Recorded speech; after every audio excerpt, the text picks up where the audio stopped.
Tengan todos un buen día. Nosotros somos el grupo número 7 que está conformado por Cruz Gámez, William Asmel, Machuca Navarro, Angie Astrid, Pablo Cota, Sandra Beatriz, Quintanilla Guevara, Jennifer Esmeralda y Requeno Ramos, Kelly Vanessa. Nosotros estaremos exponiendo sobre el libro de la metodología de la investigación cuantitativa y cualitativa. ¿Qué es ciencia? Ciencia es un conjunto de conocimientos sistematizados, racionales, objetivos, verificables o demostrables, para las cuales son obtenidos metódicamente y se encuentran en pleno desarrollo, verificados a la realidad natural, social y del pensamiento. Se dicen que son sistematizados porque forman parte de un sistema, de un conjunto interdependiente que es la teoría. Son racionales porque son obtenidos mediante razonamientos lógicos y objetivos porque reflejan la manera de ser y comportarse del objeto de estudio. También son verificables o demostrables porque pueden ser contrastados con la realidad y o demostrados a ser en el caso de ciencias formales. ¿Qué es pseudociencia? Pseudociencia es un conjunto de creencias, informaciones, prácticas que pretenden ser científicas pero no han sido obtenidas mediante el método científico, ni aceptan ser verificados mediante la constatación, la observación o la experimentación.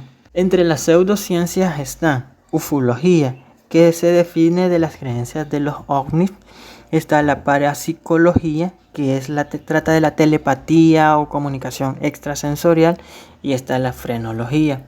Clasificación de la ciencia. Existen innumerables clasificaciones de la ciencia, desde lo que es Aristóteles hasta las de Kedros Spirkin. Se encuentran también las de Jean Piaget y Mario Bunge, pero sin embargo, por carácter didáctico, se van a estudiar o se van a clasificar lo que son las de Mario Bunge. Las cuales son dos. Están lo que es ciencia formal y ciencia factual. La ciencia formal es la que trabaja con entes ideales o formales, como lo que son los números y otros símbolos.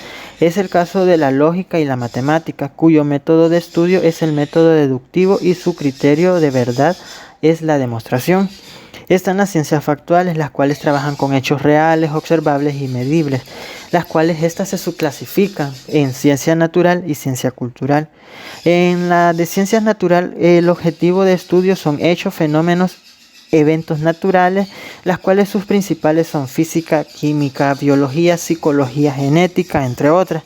Y en las ciencias culturales, el objetivo es el estudio de hechos, fenómenos y eventos sociales, culturales, las cuales sus principales son sociología, psicología, historia material, historia de las ciencias ideales, economía y ciencias políticas. A continuación les hablaré acerca de las características de las ciencias formales. Las ciencias formales se caracterizan por su objeto de estudio. Son entes ideales como lo son números y símbolos, los cuales se pueden caracterizar como simbólicas o formales. Además pueden ser racionales, legales, deductivas, demostrativas y finales. ¿Por qué se caracterizan por ser racionales? Porque se basan en el razonamiento deductivo a partir de principios, axiomas, leyes, postulados y teoremas. Legales porque el edificio de matemática y lógico se sustenta de determinados principios, como lo son los de leyes, axiomas, teoremas y postulados. Deductivas porque en el método de investigación y de enseñanza predominantemente recurren a la deducción.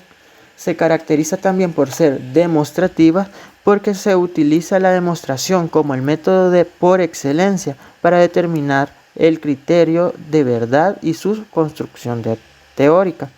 Y finales porque en el sentido de que los conocimientos matemáticos son inconmovibles y no varían con el tiempo.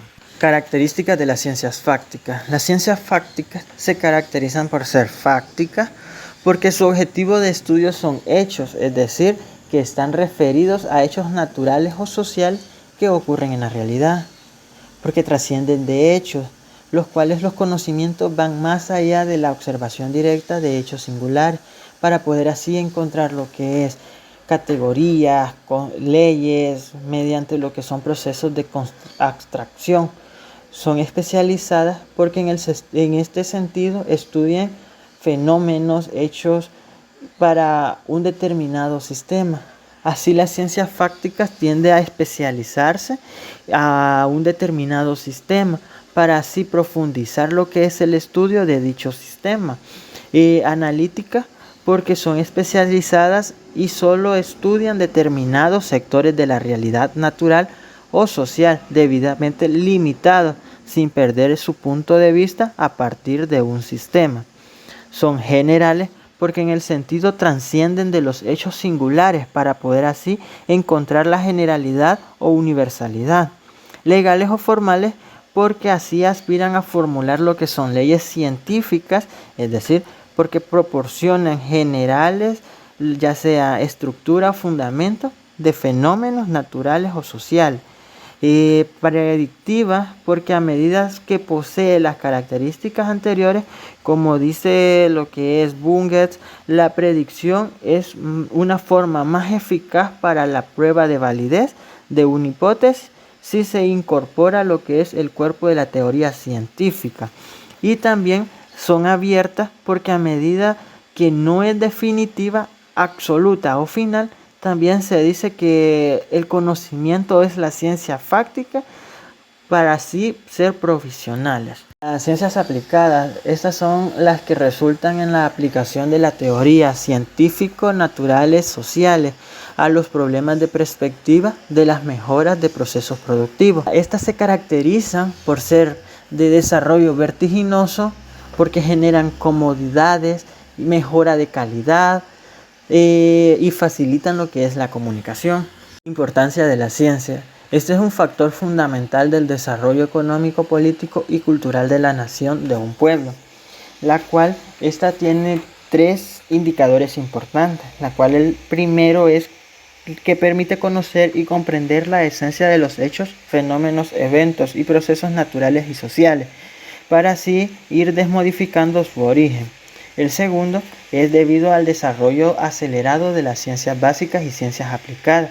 La investigación tecnológica ha provocado lo que es una revolución tecnológica, sobre todo en el campo de biotecnología. Y la tercera es gracias a la revolución de la tecnología, basada en la revolución científica. Buen día, compañeros. Siguiendo con la exposición, a mí me corresponde el apartado 2.6 que habla sobre qué es la teoría científica.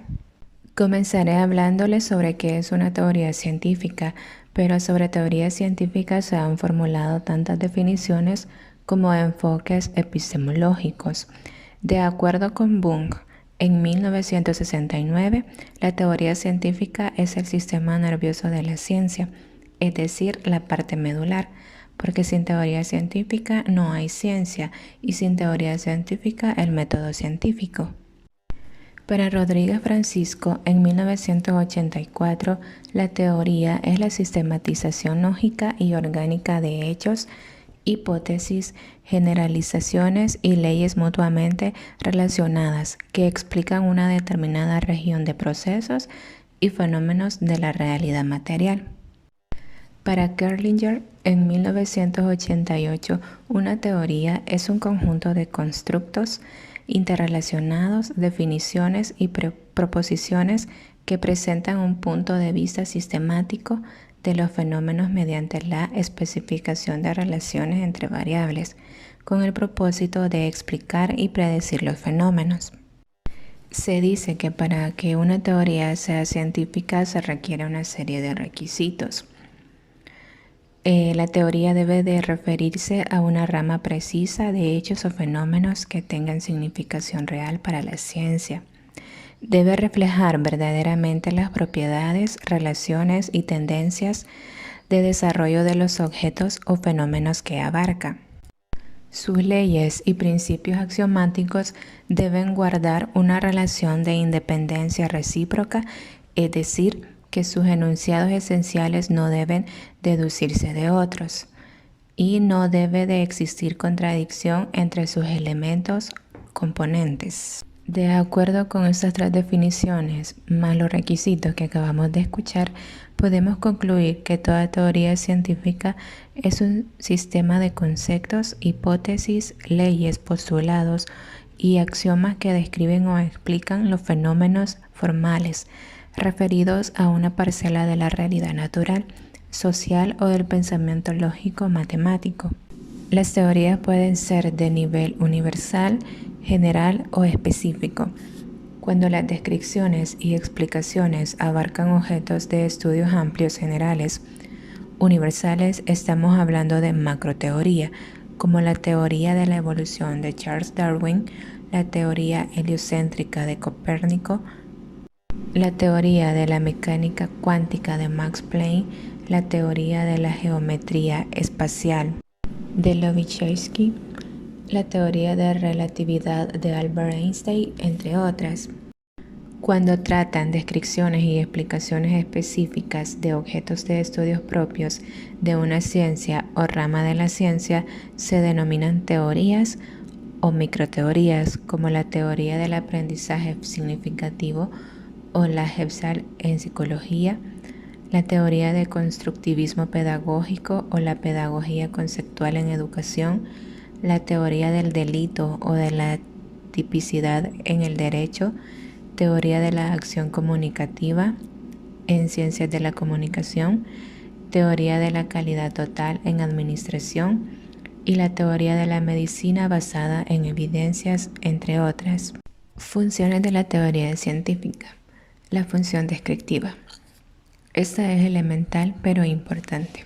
No se puede explicar los fenómenos, eventos y procesos si no descubrimos sus características y cualidades principales y secundarias, su orden y taxonomía, con el fin de que la descripción sea exacta, objetiva. El científico utiliza un lenguaje científico formalizado que supera las deficiencias del lenguaje natural. Así, por ejemplo, prefiere el uso del término vegetales por plantas, suelo por tierra, atmósfera por aire, firmamento por cielo, entre otros. En conclusión, la función descriptiva es base para la función explicativa. La función explicativa es posible en tanto que está constituido por leyes o hipótesis científicas.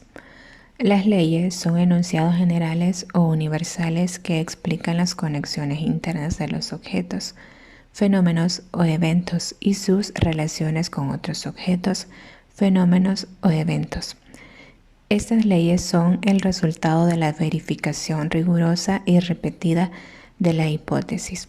Por ello, mientras algunas hipótesis no sean verificadas suficientemente, mantienen ese estatus de conjetura con un alto grado de veracidad. Esta función explicativa hace que las teorías científicas tengan un valor y prestigio enorme, ya que sobre esta base es posible la función predictiva. La función predictiva consiste en futurizar o prever el comportamiento futuro de los objetos, fenómenos, eventos o procesos, tanto naturales como sociales. En efecto, si la teoría tiene un gran poder descriptivo y explicativo, es posible prever lo que ocurrirá en el futuro inmediato o mediato. Como por ejemplo, la meteorología, que es una ciencia constituida por un conjunto de teorías sobre el tiempo y las variables atmosféricas, y por ello es posible pronosticar el tiempo que hará mañana o pasado mañana en un determinado lugar con determinado grado de probabilidad. En cambio, si queremos predecir si habrá un cambio climático en una región determinada, se tiene que recurrir a la climatología, que es un conjunto sistemático de teorías sobre el clima, de tipos climáticos y variables climáticas. Las notas explicativas de la teoría. De estas tenemos un listado súper largo, así que yo solo les hablaré de una en especial, que es la teoría del reflejo, y las demás solo se las voy a mencionar. Bueno, la teoría del reflejo es fundamentada por Ivan Pavlov, Premio Nobel de Medicina y Fisiología en 1904. A través de sus investigaciones sobre el reflejo condicionados y no condicionado, son muy conocidos y sirvieron de base al conductismo de Watson. Pavlov Es el fundador del estudio experimental de la actividad nerviosa superior en los animales y el hombre. Según esta teoría, existen dos clases de reflejos, que son los condicionados y no condicionados. Los reflejos condicionados son reacciones adquiridas durante la vida del organismo en respuesta a la excitación de sensaciones y percepciones que actúan como estímulos sobre el organismo de los animales superiores y el hombre. En buena cuenta, la mayor parte de nuestra conducta es aprendida por reflejos condicionados del ambiente natural y social. Por ejemplo, cuando en una escuela los profesores maltratan la autoestima de los alumnos, estos aprenden a ser temerosos y excepcionalmente rebeldes. Inversamente, si los profesores utilizan un lenguaje asertivo, aprenden también a ser asertivos y amigables.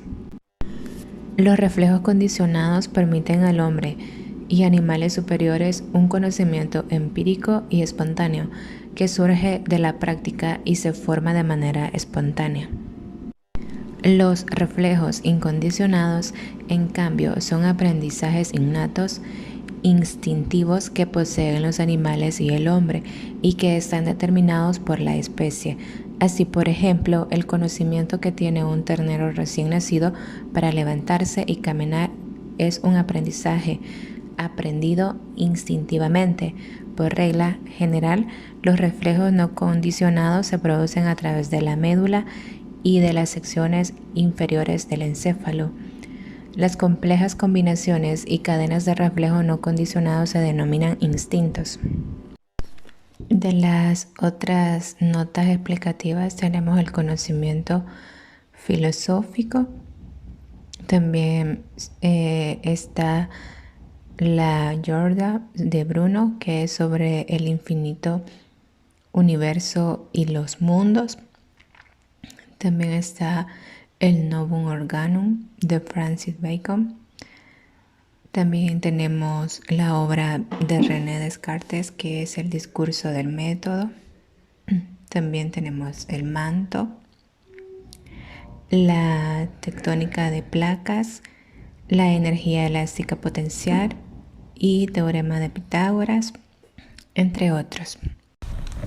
Continuando con el tema, yo les voy a hablar acerca de la curiosidad, chispa y motor de la ciencia e investigación científica.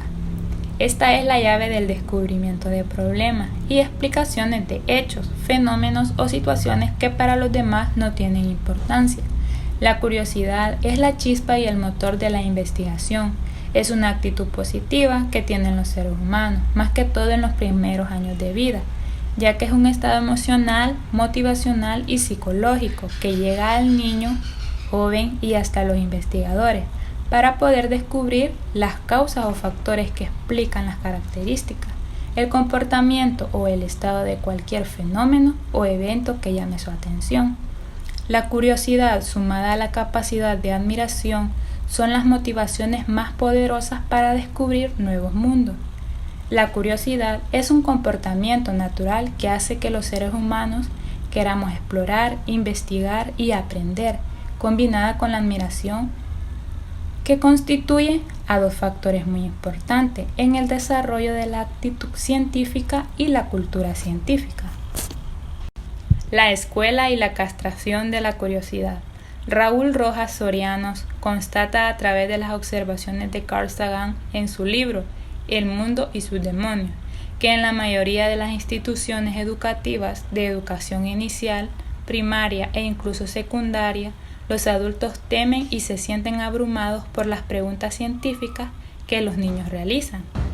Al no poder responder a estas interrogantes, su única salida es responder de manera errónea al infante o rechazar su pregunta, por lo que castran el espíritu científico de la mayoría de niños y jóvenes. Lamentablemente, las instituciones educativas de todos los tiempos y en todo el mundo, incluso de nuestros tiempos, han detenido y siguen deteniendo prematuramente las valiosas potenciales de los niños y niñas, al reprimir a todos los que son curiosos y potenciales amantes de la ciencia y la investigación científica, para luego decir que no hay vocación por la investigación o que no hay un presupuesto para investigación. La escuela y la castración de la curiosidad. El Dr. Walter Blumenfield, notable psicólogo y profesor, tomó una prueba de madurez mental a los alumnos que habían terminado la educación primaria para el ingreso a la secundaria. También a los alumnos de segundo, tercero, cuarto y quinto año. Dicha prueba dio resultados desconcertantes, ya que la madurez mental de estos últimos era menor que la de los alumnos de último año de primaria. Ya que el interés de estos estudiantes se iba agotando con cada año que transcurría y su mente sometida a tan sistemático como negativo bombardeo en contra de la curiosidad, terminaban deslumbrándose y perdían el interés por la exploración y la investigación. Ahora les mencionaré algunas ideas centrales para superar la castración de la curiosidad. La primera idea sería cambiar el enfoque neoliberal del actual sistema educativo. Una segunda idea, el Ministerio de Educación debe aprobar urgentemente un currículum básico nacional que sea integral, hostílico y al mismo tiempo que sea ágil y aligerado. Es decir, que no estén recargados de asignaturas de conocimiento, para poder dejar espacio a ofrecer cursos o talleres sobre valores como las artes, la educación física, la invención y la creatividad. Una tercera idea sería abandonar la metodología bancaria y aplicar el aprendizaje basado en problemas u otro método activo como el aprendizaje por el redescubrimiento, con el fin de desarrollar los potenciales de los estudiantes como la capacidad de observación, razonamiento inductivo y deductivo, la creatividad, la investigación y la capacidad para solucionar problemas. La indagación, el estudio, la pesquisa y la exploración. A continuación daré dos definiciones. ¿Qué es indagación bibliográfica? Este es el estudio documental o búsqueda de datos e informaciones sobre un tema determinado con el objetivo de redescubrir conocimientos y divulgarlos. ¿Qué es investigación? Es el descubrimiento de nuevos conocimientos. Ambas definiciones tienen relación. ¿Por qué? Porque la indagación bibliográfica constituye el primer nivel de la investigación científica. Es el nivel más elemental y es una forma de estudio y aprendizaje con base a un conjunto de técnicas de búsqueda de datos e informaciones para llevar a cabo una investigación. Continuando con este subtema, voy a definir qué es una búsqueda policial. Es descubrir móviles de la comisión de un delito y determinar si se dio el delito. ¿Qué es una pesquisa policial?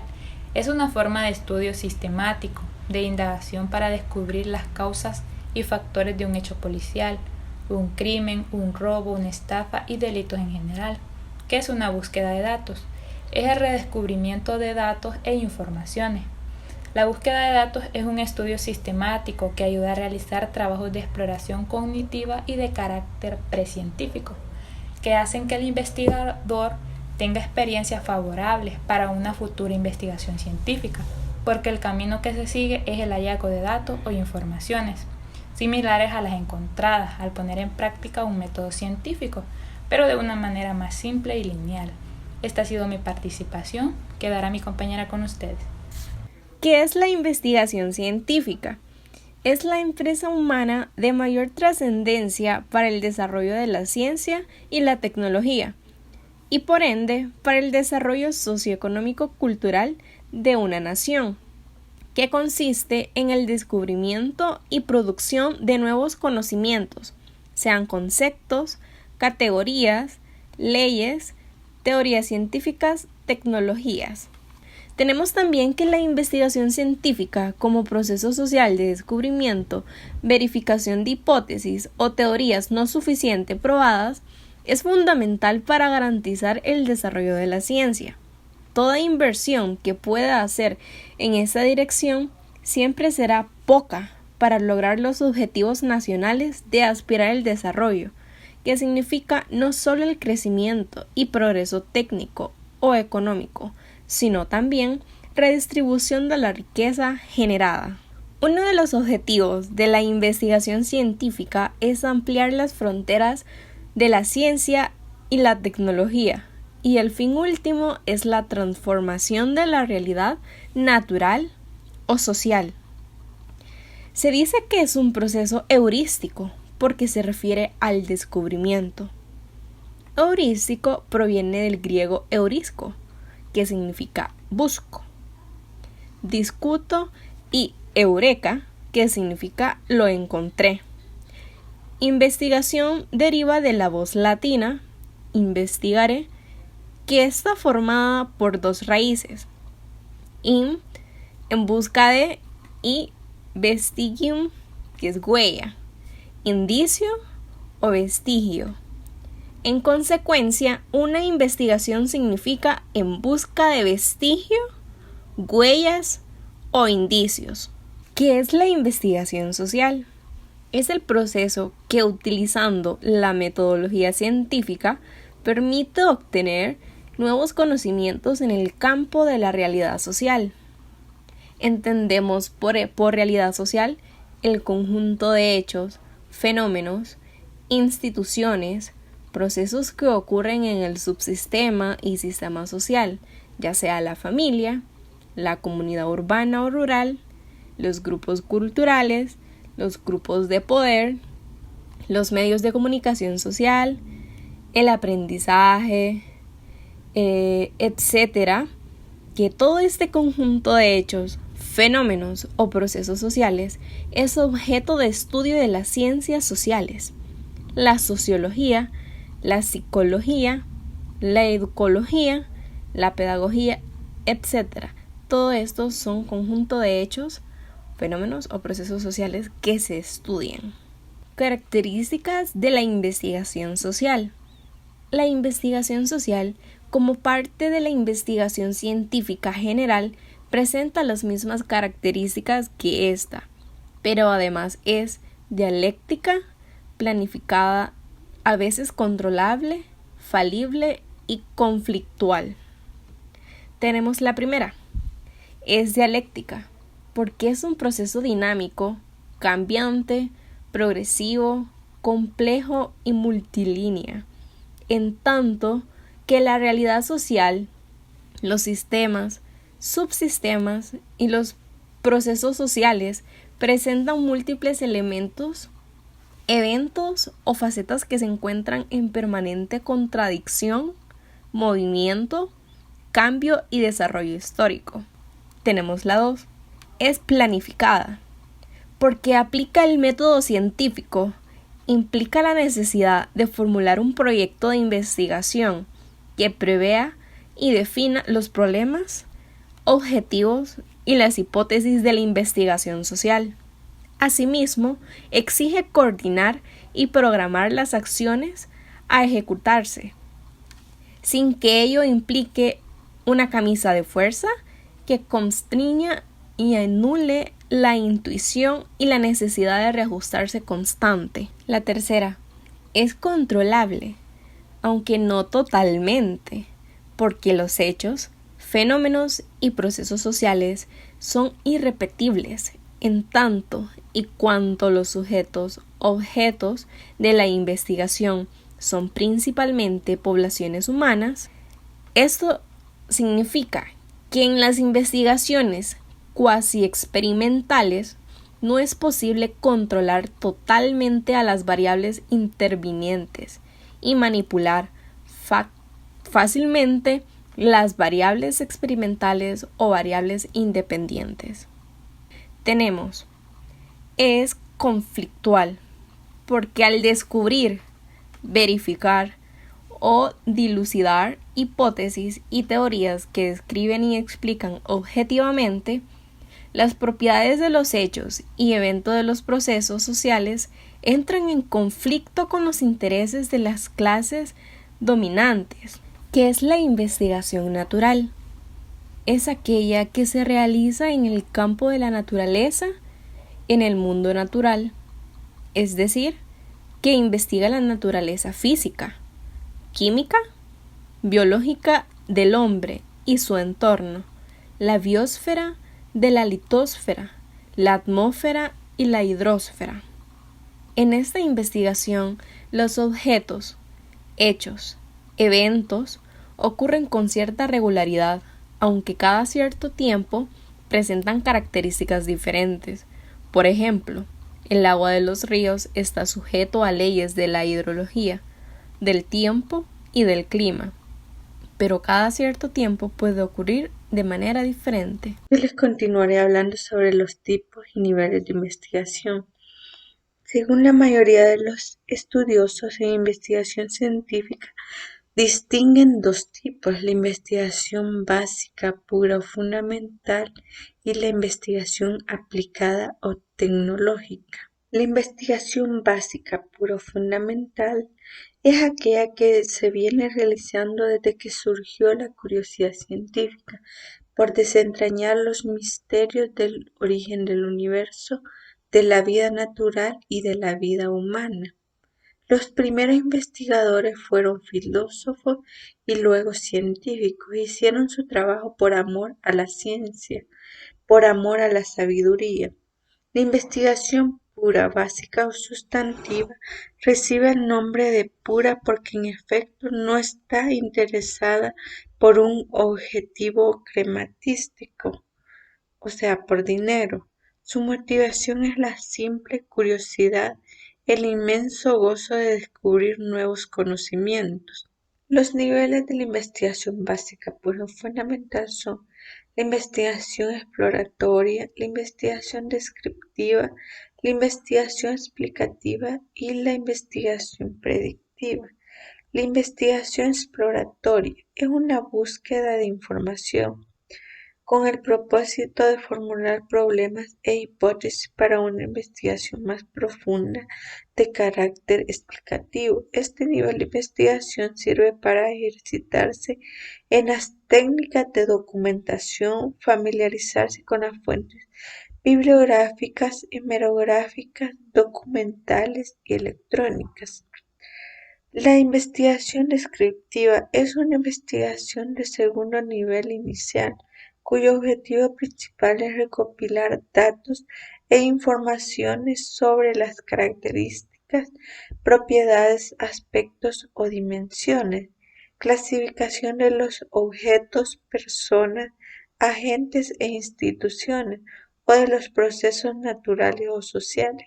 La investigación descriptiva comprende la colección de datos para probar hipótesis o responder a preguntas concernientes a la situación corriente de los sujetos del estudio. Un estudio descriptivo determina e informa los modos de ser de los sujetos. Ejemplo de investigación descriptiva es la realización de un censo nacional. La investigación explicativa es un nivel más complejo, más profundo y más riguroso de la investigación básica, cuyo objetivo principal es la verificación de hipótesis causales o explicativas, el descubrimiento de nuevas leyes científico-sociales y de nuevas microteorías sociales que expliquen las relaciones causales de las propiedades o dimensiones de los hechos, eventos del sistema y de los procesos sociales. Trabajan con hipótesis causales, es decir, que explican las causas de los hechos, fenómenos, eventos o procesos naturales o sociales. La investigación predictiva es aquella que se realiza con fines de predicción o de futurización. Sirve a la sociedad porque si previene, le advierte ciertas condiciones a futuro del tiempo, como son los desastres naturales, los conflictos sociales o situaciones deseables. Generalmente se da en las investigaciones meteorológicas para predecir cómo será el tiempo e incluso el clima en una determinada región, país o continente.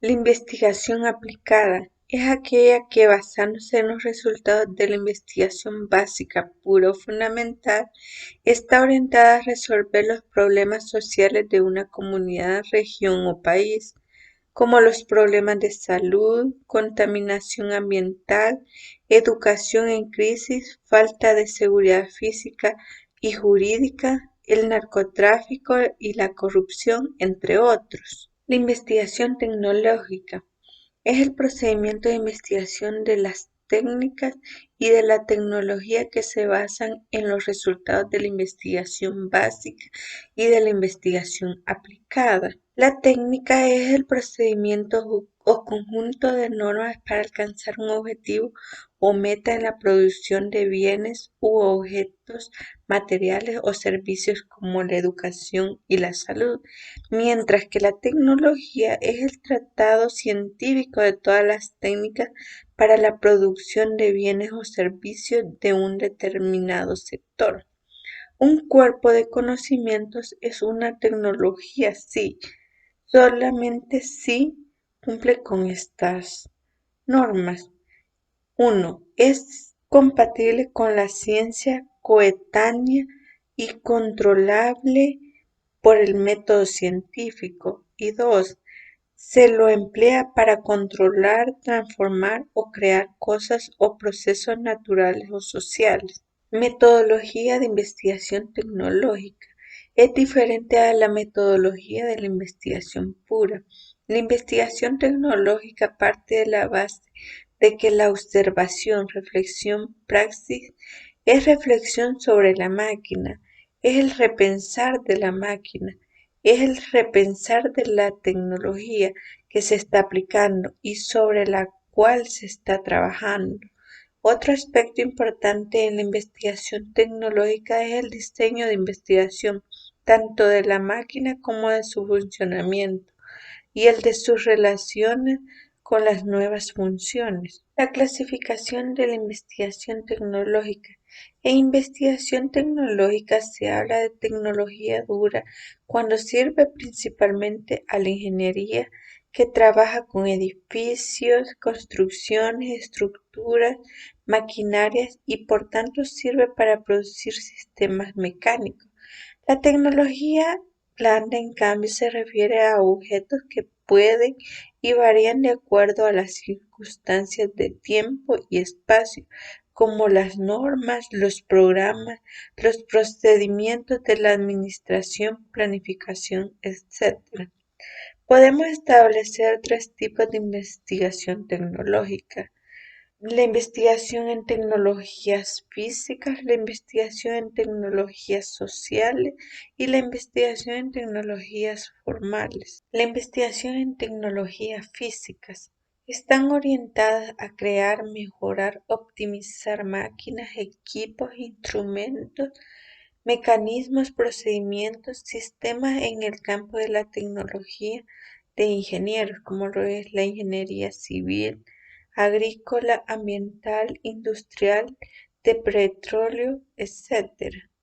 En el campo de medicina, en lo que se refiere a la curación de enfermedades, principalmente a la cirugía y rehabilitación de pacientes. Investigación en tecnología social. Comprende las técnicas de aplicación a la pedagogía, economía, como las técnicas de información y comunicación, las famosas TIC, y otras en el campo de la informática, administración, planificación y la técnica jurídica. Se basan en investigaciones de la psicología, la sociología, la antropología, las ciencias de comunicación y la lingüística. La investigación en tecnologías formales comprenden los campos de la programación de computadoras, análisis de sistemas, la investigación operativa y la cibernética. Es en este campo que se han desarrollado la tecnología algorítmica, debido a que se fundamentan en teorías matemáticas. Las disciplinas que sustentan estas investigaciones son el cálculo de probabilidades, la teoría de grafos, la teoría de juegos, el álgebra de Boolean, entre otras.